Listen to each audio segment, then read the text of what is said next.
Tudo bom, ouvintes da Rádio Web Raízes? Aqui é o Bruno do Sindicato dos Bancários de Novo Hamburgo. Estou aqui ao meu lado junto com o Everson Gross, também um dos representantes aqui do Sindicato dos Bancários de Novo Hamburgo e dos dirigentes.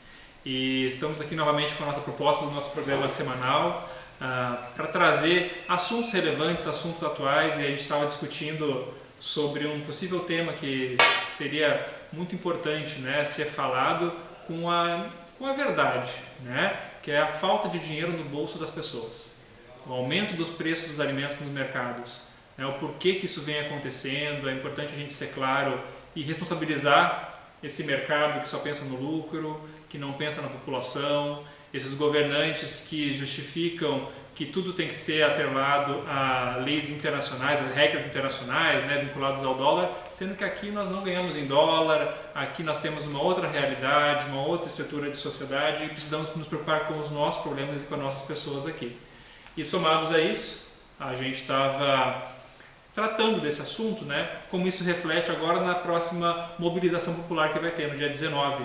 Né, esperamos aí que tem uma grande participação das pessoas, né? Eu vou estar lá, o Everson vai estar lá participando, porque a gente acredita que a mudança ela não vai acontecer individualmente, né? E ninguém vai salvar a gente está justamente falando isso, né? Ninguém vai salvar as pessoas têm que se salvar.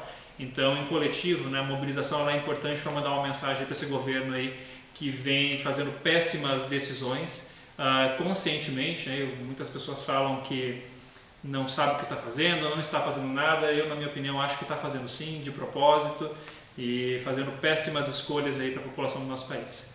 Vou deixar o Everson se apresentar para vocês e vamos seguir. Tá. Boa tarde aos ouvintes da Rádio Raízes Web.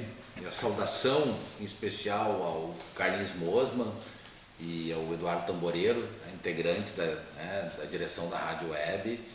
Fomos convidados há pouco tempo atrás de nos juntarmos a essa iniciativa de comunicação popular, uma iniciativa urgente, que está na ordem do dia, da gente ter uma possibilidade de ter mecanismos alternativos de comunicação que não seja essa grande imprensa que só noticia o que é de interesse dos mesmos de sempre. Quero saudar os trabalhadores em geral, as trabalhadoras e os trabalhadores bancários da nossa região aqui, que são da base de representação do nosso sindicato.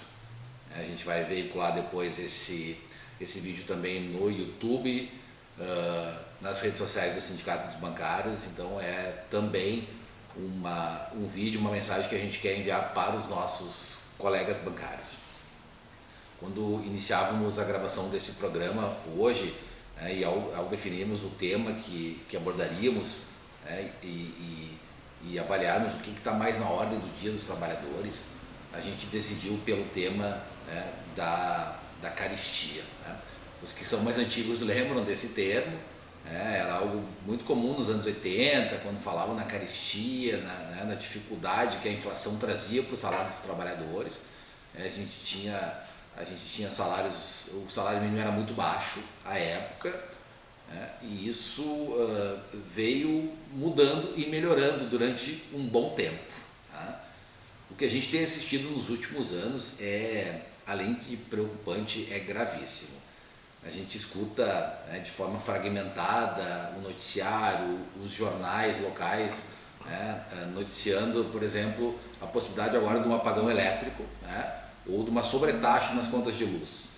E todo mundo que paga a sua energia elétrica aí sabe o quanto paga caro pelo serviço que recebe. Então, a gente imaginar que naquela conta que a gente já paga hoje, uma casa de um trabalhador, muitas vezes de um trabalhador que recebe o salário mínimo, quando muitas vezes um dos integrantes apenas está empregado de carteira assinada, os demais vivem na informalidade, vivem de bico. Uma família com uma renda aí de um pouco mais de R$1.000, hoje em dia é super fácil que esteja pagando uma conta de R$200 de energia elétrica. Então a gente pensar numa possibilidade de um aumento da energia elétrica de 20%, conjugado com o valor do gás, o valor do gás que em muitos lugares já ultrapassa hoje os R$100.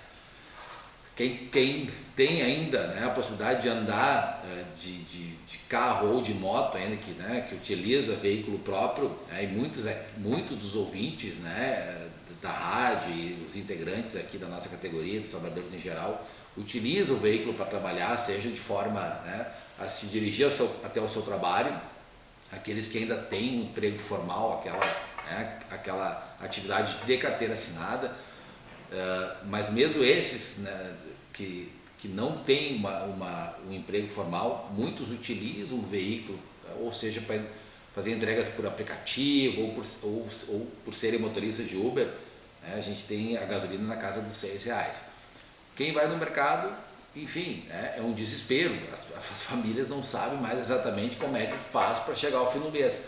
Antigamente a gente costumava, né, brincar, né, de forma até como brincadeira mesmo, que, né, o salário geralmente terminava muito antes do final do mês, só que agora tem terminado muito antes mesmo do final do mês. As pessoas sabem que isso deixou de ser brincadeira.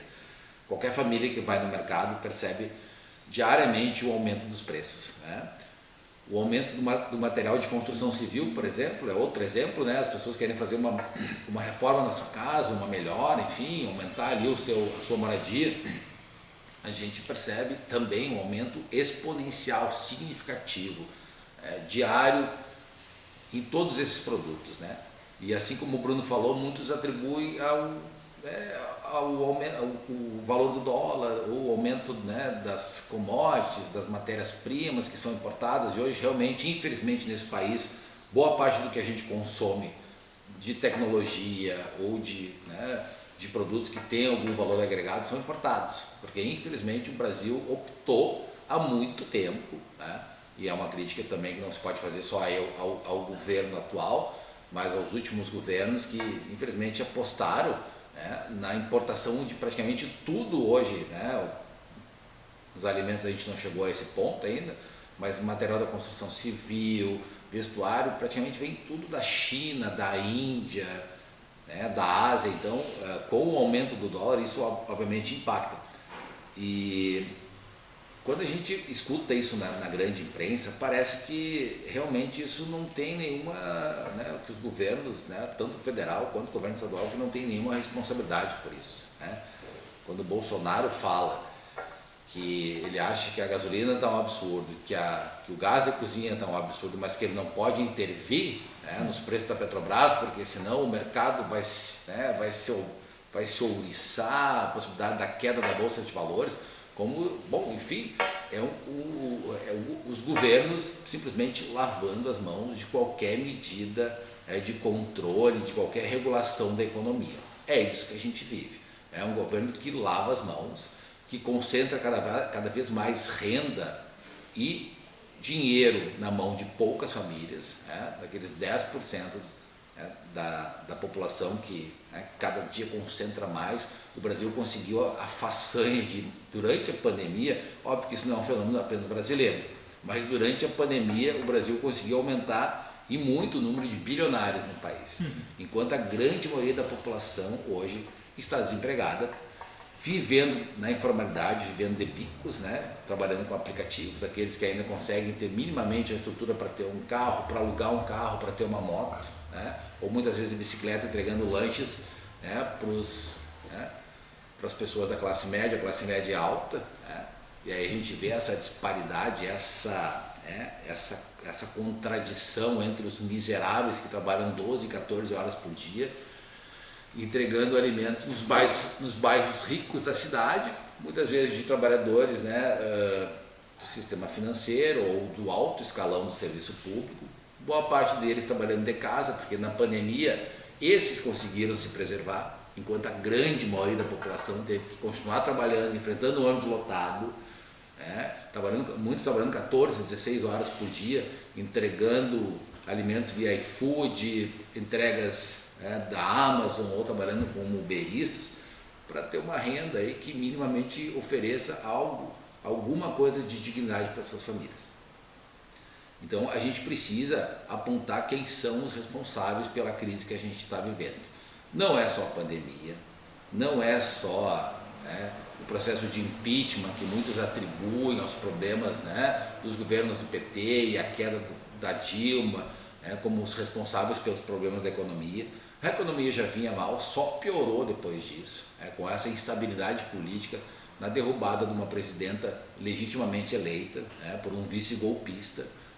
A partir de então, eu espero, pelo menos eu imagino que principalmente essa parcela mais pobre da população consiga compreender um pouco disso e consiga assimilar isso e não se deixe enganar ou iludir pelo discurso das elites, porque é isso exatamente que a gente vive hoje no país. A gente só tem uma forma só temos uma versão dos fatos, só temos a narrativa, digamos assim, dos vencedores. Os vencedores que eu quero dizer daquelas pessoas que conseguem, ainda ter, a garantia de renda, os investidores da bolsa, os rentistas. É essa versão que as pessoas estão consumindo.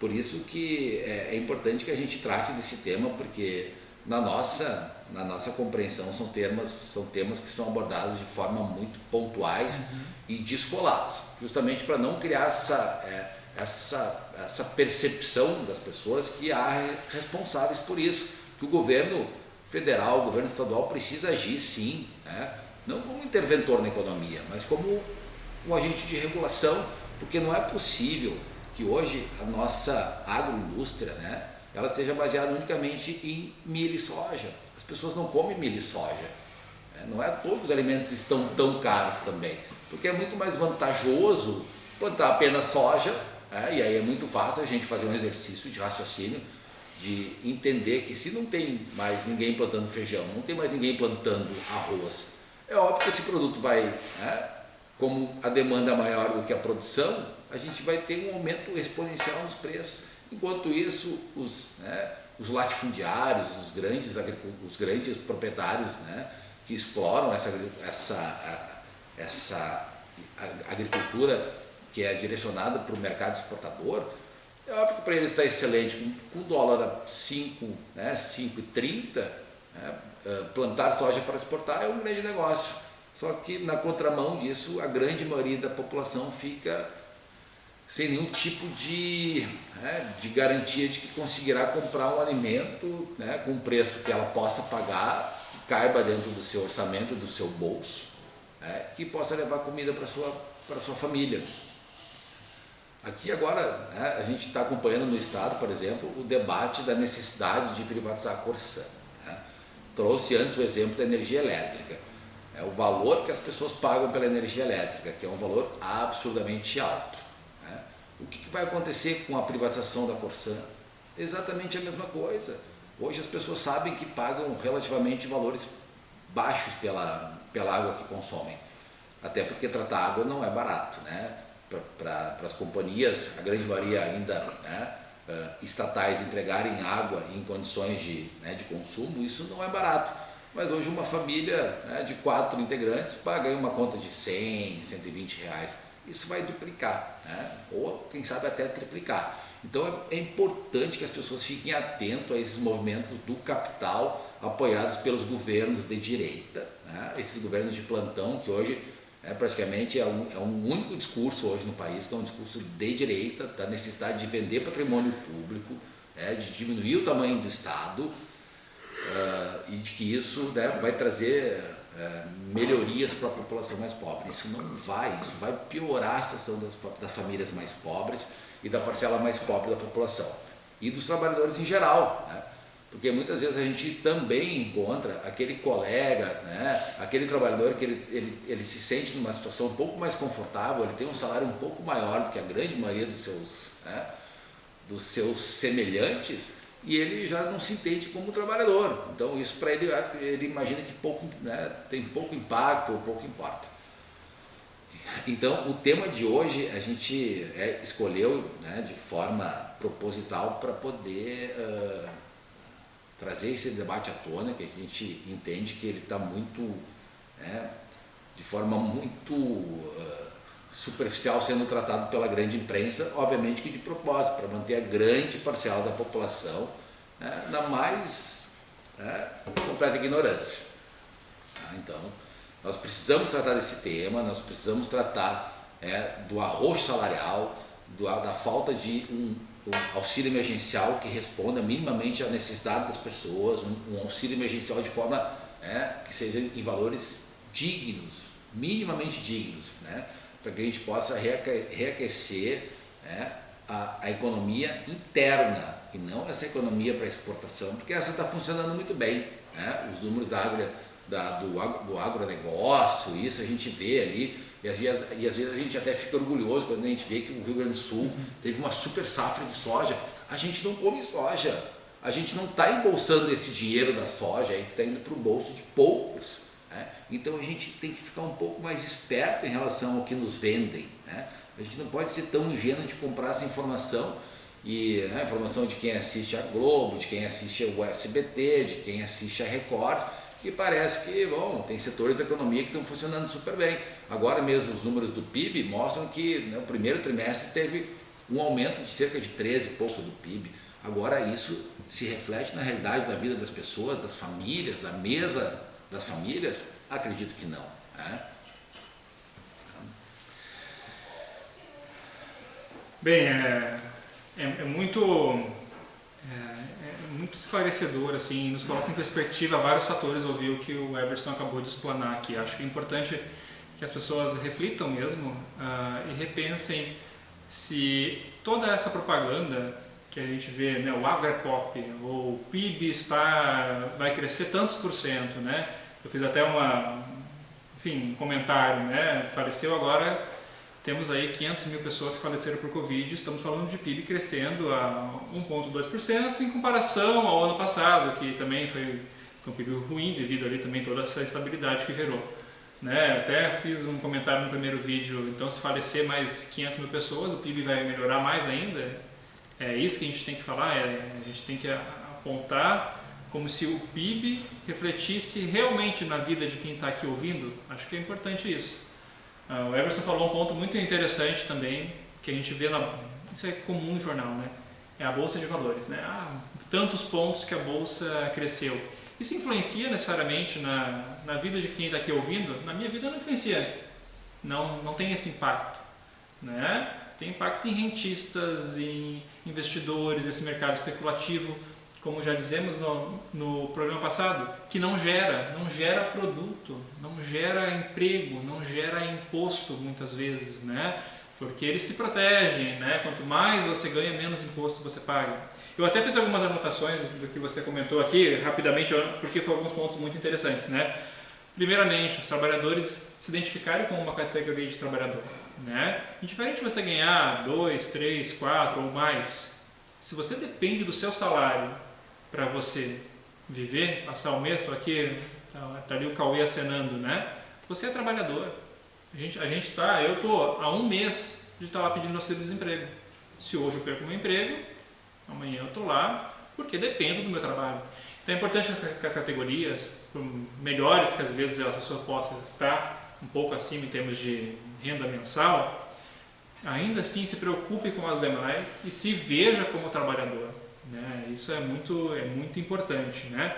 Tu falou um pouquinho das elites. As elites sempre tiveram muita facilidade em conviver com desigualdade, muita facilidade em viver com essa desproporção, onde temos muito ricos, né, e os pobres. Seríamos todos nós, né? Tem um pouco mais de dinheiro, menos.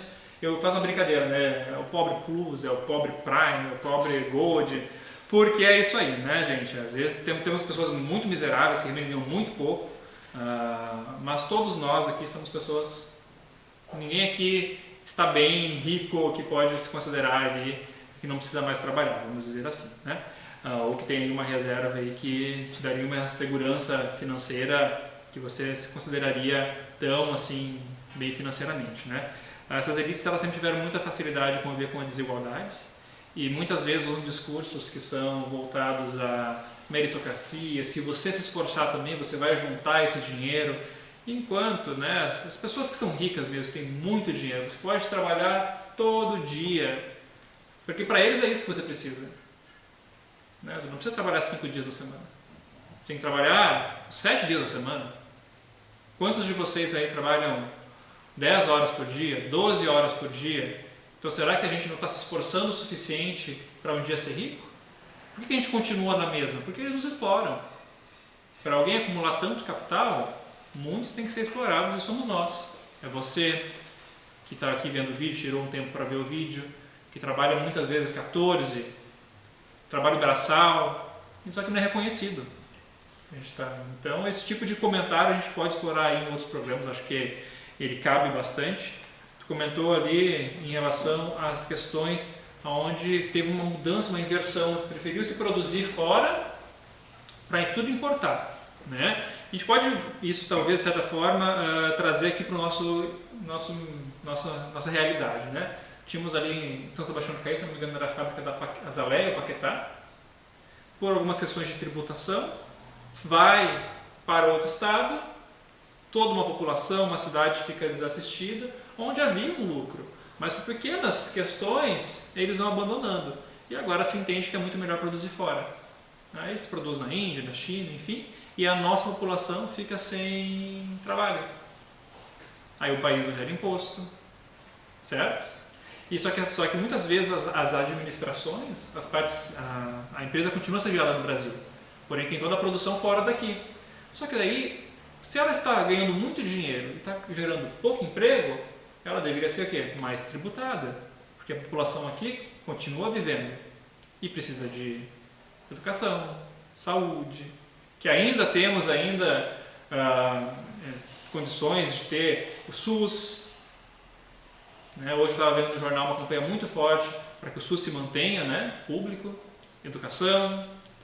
Então é importante que a gente repense e a gente se enxergue realmente o quanto que nos prejudica essa mentalidade de que o lucro ele é o que deve gerar tudo, necessariamente. A gente precisa fazer um balanço e trazer isso para a realidade e parar de endeusar elites ou essas pessoas que necessariamente muitas vezes só se aproveitam e enriquecem às nossas custas, né? E o fato da soja, que você comentou, do milho, é algo impressionante, né? Como as pessoas elas não percebem esses discursos de que o Brasil gerou a safra recorde, né?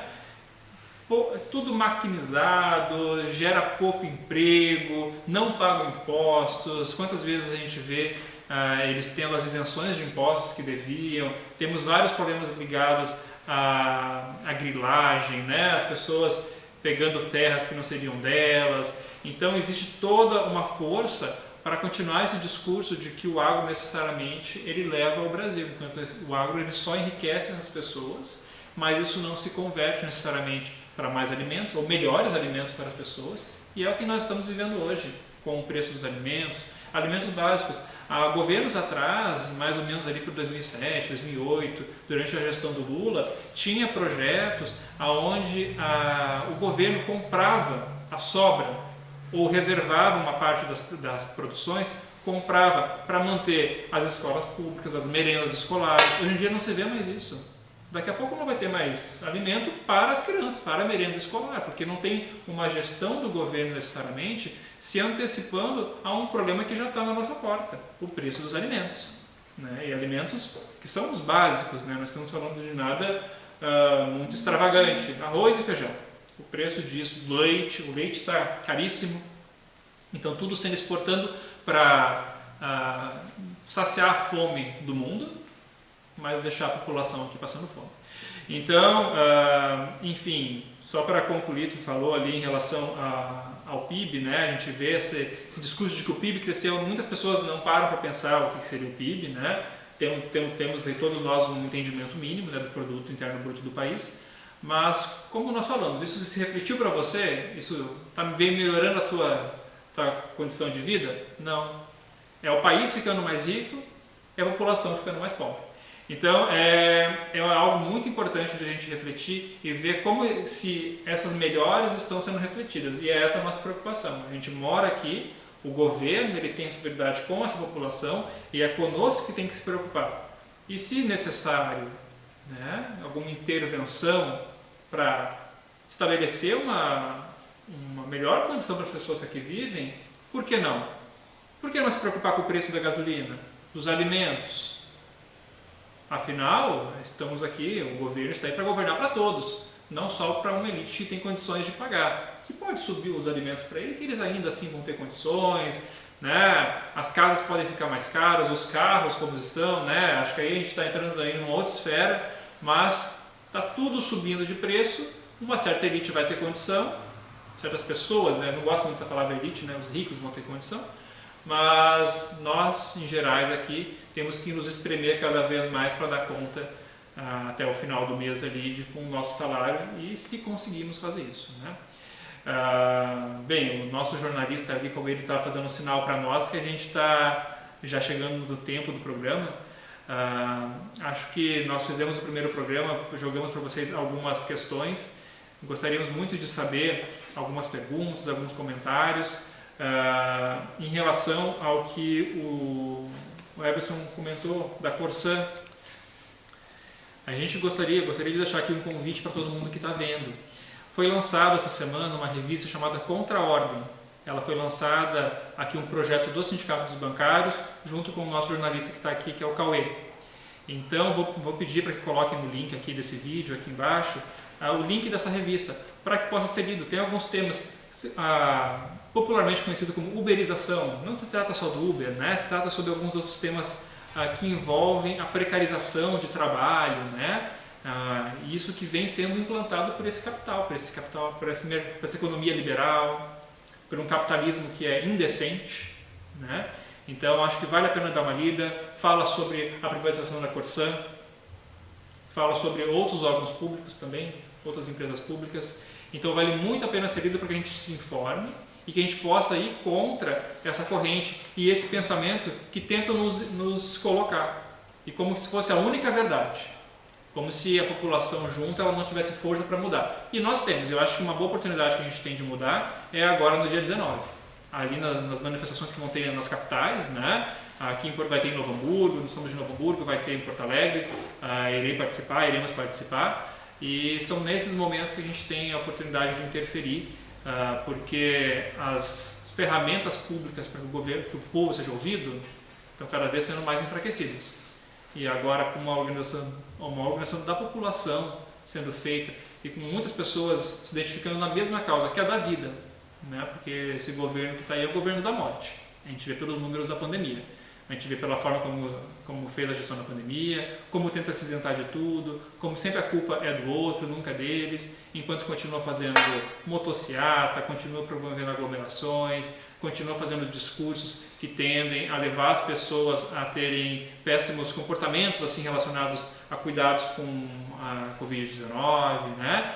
Também remédios que já é sabido que não tem nenhuma utilidade, porém dando essa falsa impressão de segurança, fazendo com que as pessoas, após o consumo desses tipos de remédios, cloroquina, ivermectina, esse tipo de coisa, passem a descuidar da sua saúde e proporcionando aí que acabem se infectando e muitas vezes vindo a óbito.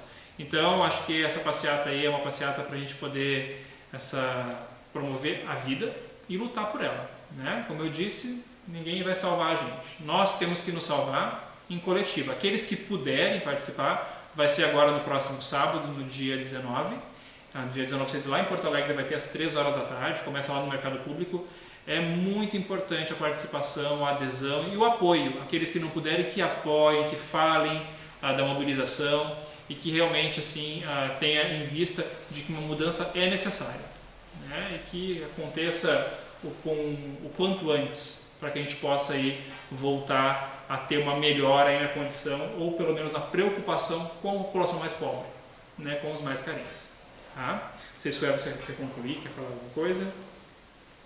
Bom, eu quero me despedir e quero dizer que imagina assim como a Rádio Raízes, que é uma rádio voltada para a periferia, né? Onde o lema é o nosso centro é a periferia. Nós aqui somos os sindicatos de trabalhadores e de trabalhadoras bancárias, então nós temos lado sim, e o nosso lado é contra tudo isso que está aí, né? Contra a ausência da vacina, contra esses 500 mil mortos, contra essa banalização da morte patrocinada pelo presidente, né?